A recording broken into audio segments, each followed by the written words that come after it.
It's been years since I left the cult, and still today, some things are just not easy to talk about. It's like, how in the world do I even start? Some of these things are so freaking ridiculous, but they happened, and I want to talk about it. Today, the issue that I'm going to be talking about is the end times dungeon. I don't think I've spoken about this before, but it's time because this story is just so crazy. But it really happened. So I want to give a little context before we get into the end times dungeon, because you might be thinking, Ryan Anthony, what are you talking about? End times dungeon? Well, let me just back up a little bit, because when I and many others joined the cult, we were dancing, we were singing, we were traveling, we were doing all this nice stuff. It was the honeymoon stage, kind of like a relationship. And then when the honeymoon stage is over, you're trapped. You're locked in there. But in this cult, it was like cemented obedience. Don't question. Don't ask. Don't speak. Just obey, and you'll be okay. That was one of the mottos. Just obey, and you'll be okay. Like don't think about it. Just do it. So with that in mind, it wasn't just we joined this group and boom, end times dungeon. No, it took time. And during the years, I also saw the change of our founder, his extreme ideas, and the paranoia that was happening. So before the end times dungeon, let's go to the end times. So the founder is always showing us videos about like doom and gloom, about other groups who are out to attack us, who are planning to destroy us, who are trying to get inside the Catholic Church and destroy not just the church, but especially our group, and divide it.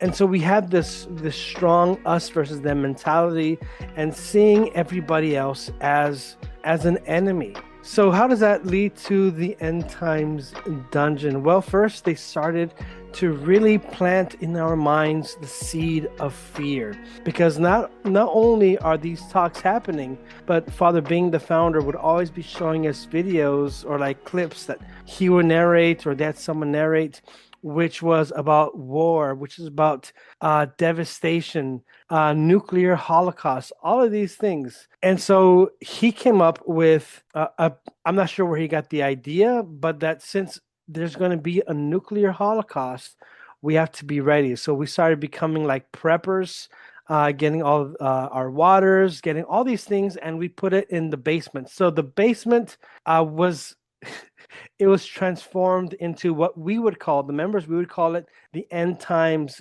dungeon.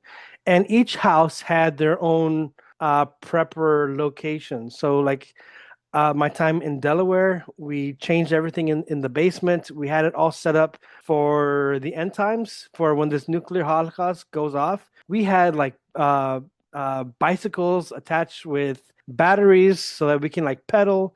We had a whole bunch of pantries with water, canned food, and it was just set up so that when the war starts, we'd be able to save ourselves. And since if we are able to survive, we'll be the ones to carry out Christianity once this tribulation is over. But real quick, I wanted to go to the Philippines in this storytelling, because that's where Father Bing announced, okay, we're gonna have a 40 days. So this 40 days, it's like Lent but on steroids. So for 40 days you can't talk to each other, you have to have complete silence.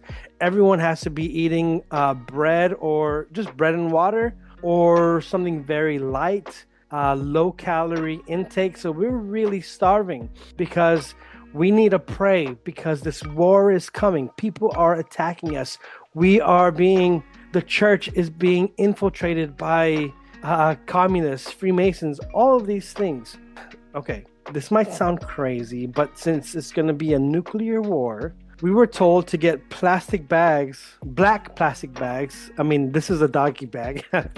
So not this one, but I mean a big, huge black bags. And we were supposed to put it on the windows and cover the windows, because supposedly, this is what they told us, that when we would have these plastic bags covering the window, when there is a nuclear bomb, these bags would put us. I don't get it.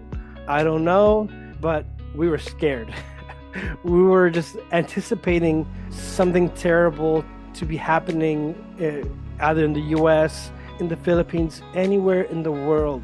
There was just such an anticipation for fear, for death, for calamity. And I just remember they said 40 days we have to pray, and we're in this, there were different locations. Sometimes we were in the basement, sometimes we're just in the church, literally sleeping on the pews, waiting, and we can't talk. Sometimes like we'll whisper, or sometimes we'll just write it down. But there was all of this fear. And then my honest belief is that Father Bing made it up. Well, I mean, yeah, duh. But I think he made it up so that we can not spend so much money, because he recruited, not he, but the Alliance recruited so many members. And how do you feed so many members? Because they would rather use that money for other projects. So, what's a good solution? Let's put all of them on fasting, maybe just 3 pieces of bread per meal. And the good thing is, if they're late to prayer or if they're sleepy, we won't even give them a meal. We'll make them starve. Wow, we're saving up a lot of money.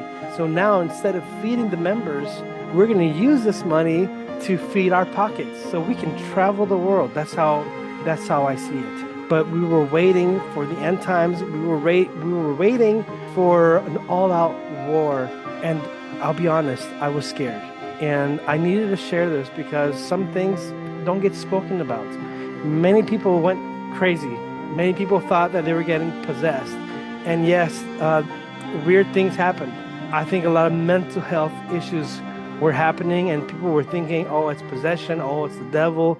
But anyways, I just needed to get this off my chest. And there's a lot of other things that I want to get off my chest, but one day at a time. So anyways, I would like to know, what are your thoughts? What are your comments? Please leave it below. And if you have not yet, go ahead and subscribe to this channel, and please share it so that other people can be aware of the AHFI cult, AHFI, Alliance of the Holy Family International, run by Father Bing and the Sith Sisters, particularly Agnes Frias.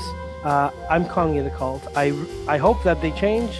I hope that they fix things. I wish them nothing but peace.